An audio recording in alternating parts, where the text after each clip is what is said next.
Other provisions in this recon, of course, include the expansion of the big money to repair the homes of the low-income community. That survived, along with the housing, the mortgage assistance, the rent aid, and also potentially other housing items like the weatherizing your home.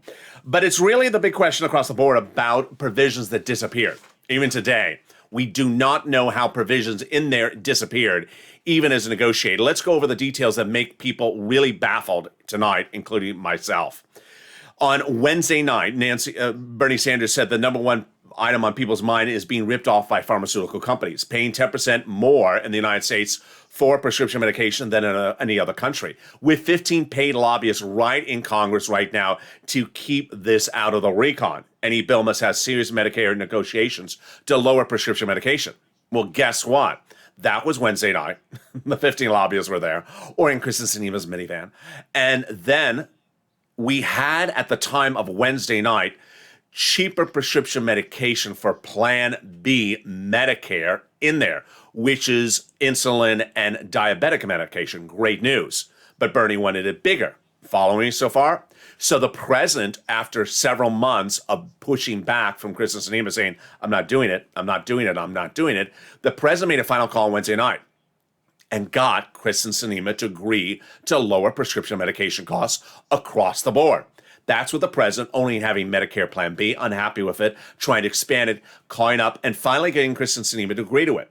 That was Wednesday night. Thursday morning, we wake up and realize that story is being run and planned and published, but we also learn the Medicare Plan B prescription medication not broadened. In fact, it's gone, and all prescription medication gone overnight. What?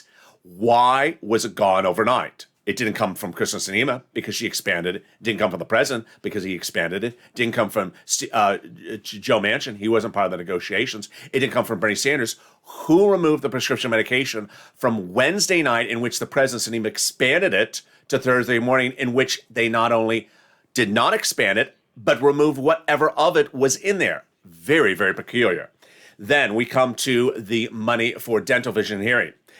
America is the wealthiest country in the nation where people have no teeth for their mouth and cannot hear and cannot see. We need serious negotiations on the Medicare expansion to include dental, vision, and hearing. That's what Bernie said Wednesday night. He specifically says negotiations. Thursday morning, we wake up and we learn, guess what? We're done. What?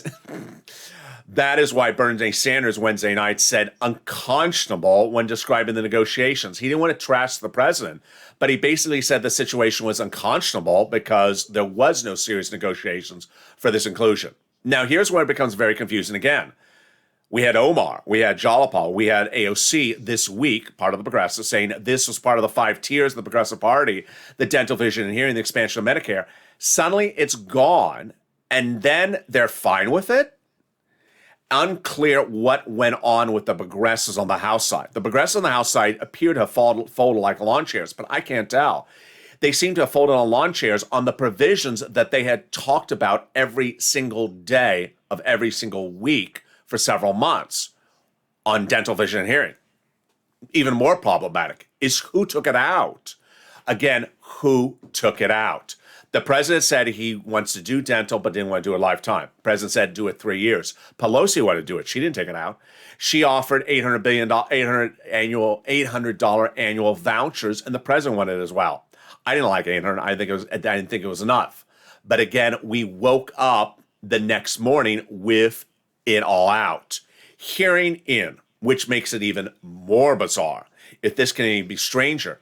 Hearing was put in. Of the 3 tiers, dental, vision, and hearing, dental the most expensive, and vision the cheapest. People need vision potentially more often than they need hearing aids. Everyone needs glasses when you're a senior. You need glasses when you're in 50s. You need glasses when you're 55. You may not need a hearing aid until you're 70. Not to be disrespectful to anyone of hearing problems, but vision is a more broadly needed benefit than a hearing aid benefit, because many people go into their 70s, 80s, never need a hearing aid. But people start needing vision issues potentially as even teenagers. But this is, of course, for seniors. So the question is, why was Vision not put in there? Because it is so cheap. Vision, a prescription, a reading of an eyeglass reading every year, and then a new pair of glasses. That's $150, $50 for the eye exam, and $100 for the glasses. Unclear how it got out. And again, no one asking the question, and Americans leaving guessing across the board. So let's go over some of the reaction right now. Joe Manchin was only not on board for the paid leave.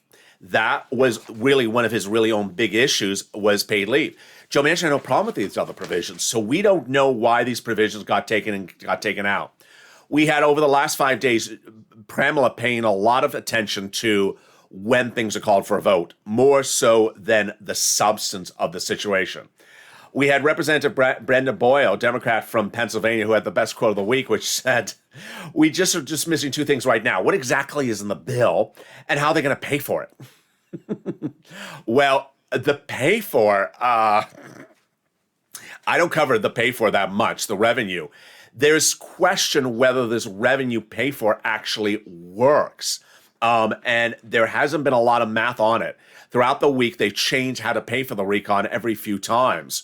But again, the quote from Brenda Boyle was, "We're missing two things, what exactly is in the bill and how to pay for it. But other than that, we're good to go."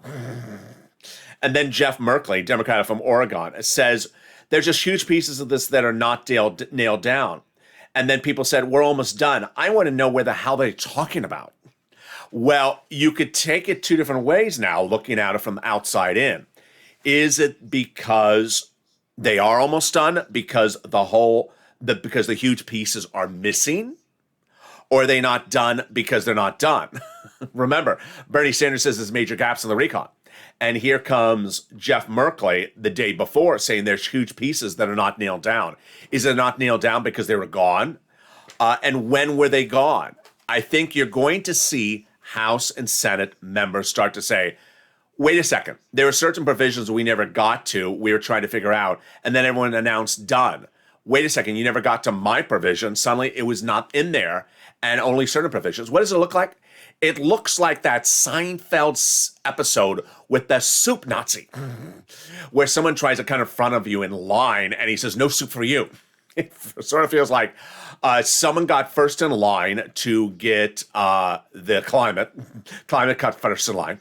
And then suddenly the prescription medication person got in a line, and by the time he got to the soup Nazi, he said, "No more soup for you."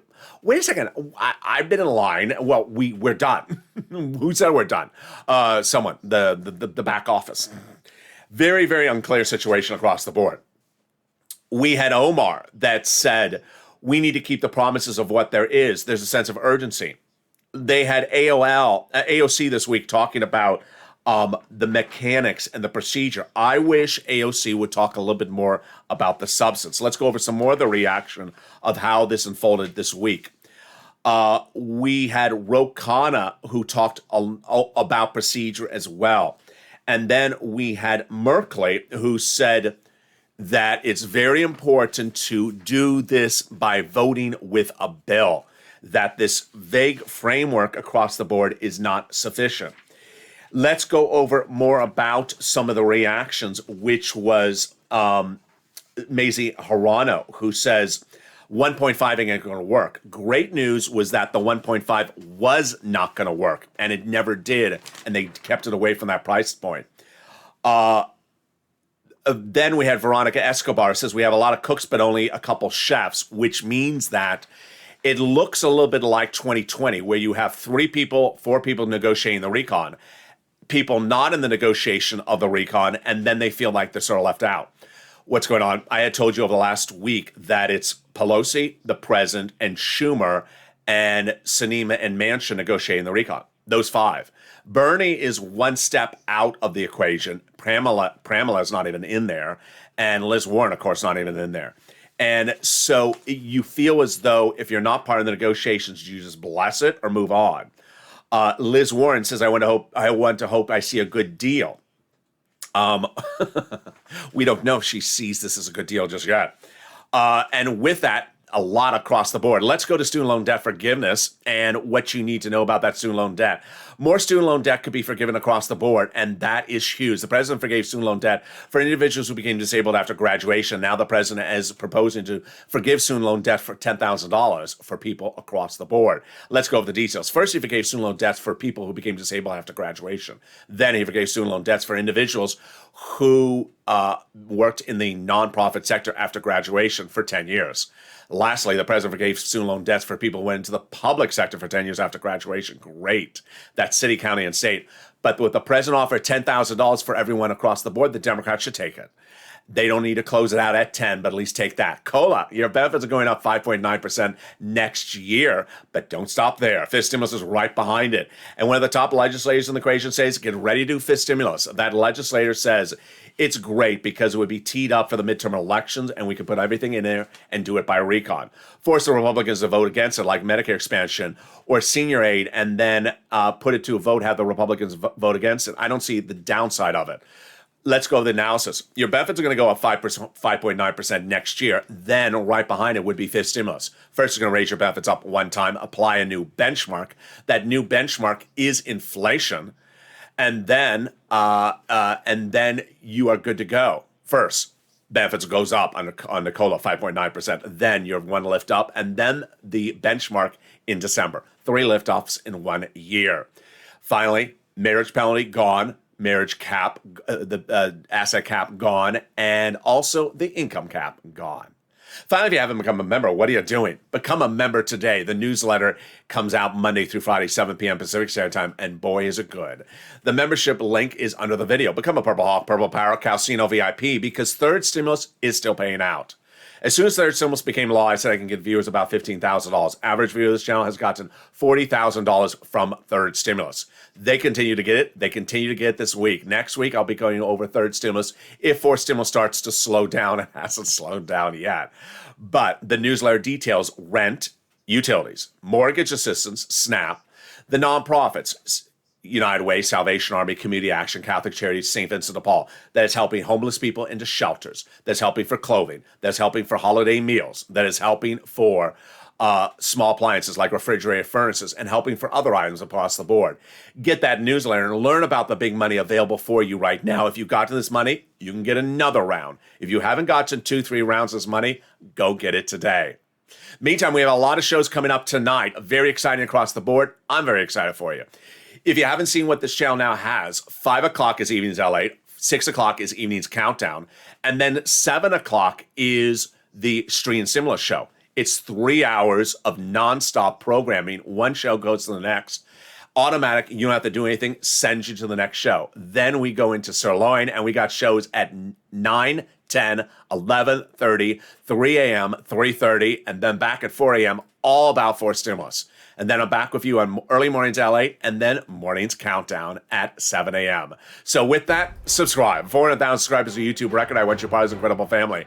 Hit that subscribe button right now. Stay on this video because it'll take you automatically into Evenings Countdown and Stream Stimulus. Also, like the video. 2,000-3,000 likes. It really helps in the algorithm ranking. And consider becoming a member. Purple Power, Calcino VIP. Stay informed, stay focused. Have a beautiful evening. Trick or treat safely. And stay with LALATE for more.